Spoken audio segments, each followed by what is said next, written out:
నమస్తే అండి. వంట చెయ్యి ఈరోజు వంజరం చేపతో చేపల వేపుడు చేసింది. అది ఎలాగో మనం ఇప్పుడు నేర్చుకుందాం.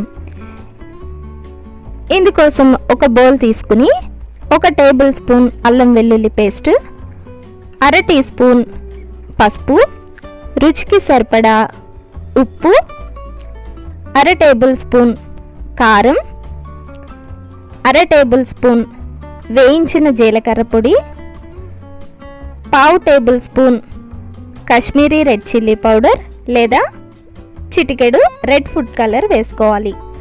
1/2 teaspoon garam masala, 1 teaspoon మిరియాల పొడి. ఇవన్నీ వేసుకున్న తర్వాత నిమ్మరసం వేసుకోవాలి. బాగా పెద్ద సైజు నిమ్మకాయ అయితే సగం వేసుకుంటే సరిపోతుంది. జ్యూస్ ఎక్కువ ఉన్న 1 నిమ్మకాయ అయినా సరిపోతుంది. నిమ్మకాయని ఇలా స్ట్రైనర్లో పెట్టుకుని మనం పిండితే గింజలు అనేవి రాకుండా కేవలం జ్యూస్ మాత్రమే వస్తుంది. మనకి పని కూడా కాస్త ఈజీ అవుతుంది. ఇప్పుడు ఇందులో 1 టేబుల్ స్పూన్ నూనె వేసుకుని మనం ఇందులో వేసుకున్న పౌడర్లన్నీ చక్కగా కలిసిపోయేంత వరకు కలుపుకోవాలి. వీటన్నిటిని మనం డైరెక్ట్గా చేప ముక్కల మీద వేసుకుని కూడా కలుపుకోవచ్చు. కానీ ఇలా సెపరేట్గా వేసుకుని కలుపుకుని చేప ముక్కలకి పట్టిస్తే ఫ్లేవర్స్ అన్నీ చక్కగా పడతాయి.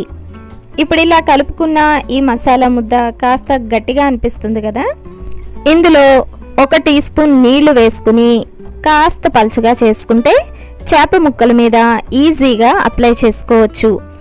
ఉప్పు పసుపు వేసి నీచు వాసన పోయేలాగా శుభ్రంగా కడుక్కున్న ఈ చేప ముక్కలకి మనం ప్రిపేర్ చేసుకున్న ఈ మసాలాని బాగా పట్టించాలి. నేను ఈ చేపల వేపుడు కోసం వంజరం చేపను వాడుతున్నాను. మీకు అందుబాటులో ఉన్న ఫ్రైకి బాగుండే ఏ చేప ముక్కలైనా వాడుకోవచ్చు. చేపల వేపుడికి చేప ముక్కల్ని ఎప్పుడైనా బాగా పల్చగా కట్ చేయించుకుంటే మనం పట్టించే మసాలా లోపలి వరకు వెళ్తుంది. ఇప్పుడు ఇలా ఒకవైపు బాగా మసాలా పట్టించిన తర్వాత రెండో వైపుకు కూడా తిప్పుకుని 2 వైపులా ఈ మసాలాని పట్టించి 20 నుంచి 30 నిమిషాల పాటు మ్యారినేట్ చేసుకోవాలి. ఇప్పుడు స్టవ్ మీద పాన్ పెట్టుకుని 2 టేబుల్ స్పూన్ల నూనె వేసుకుని నూనె బాగా వేడయిన తర్వాత మనం మ్యారినేట్ చేసుకున్న చేప ముక్కల్ని వేసుకుని మంటని లో ఫ్లేమ్లో పెట్టుకుని 5 నిమిషాల పాటు వేగనివ్వాలి. 5 నిమిషాల తర్వాత చేప ముక్కల్ని మరొక వైపుకి తిప్పుకుని మరొక 5 నిమిషాలు వేయించుకోవాలి. అలా 3 నిమిషాలకు ఒకసారి చేప ముక్కల్ని అటు ఇటు తిప్పుతూ 2 వైపులా బాగా వేయించుకోవాలి.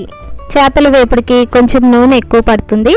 ముందు 2 టేబుల్ స్పూన్ల నూనె వేసుకుని చేపలు వేగిన తర్వాత రెండో వైపుకి తిప్పుకున్నప్పుడు మరొక 2 టేబుల్ స్పూన్లు వేసుకుని అలా మధ్య మధ్యలో నూనె తక్కువ అయినప్పుడు ఒక్కొక్క టీ స్పూన్ వేసుకుంటూ చేపలు వేపుకుంటే చాలా చక్కగా వేగిపోతాయి. ఇలా వేడి ఉన్నప్పుడే పైన చిన్నగా కట్ చేసుకున్న కొత్తిమీర చల్లుకుని పప్పుచారులో కానీ చారులో కానీ సర్వ్ చేసుకుంటే చాలా టేస్టీగా ఉండే ఈ వంజరం వేపుడు రెడీ అయినట్టే.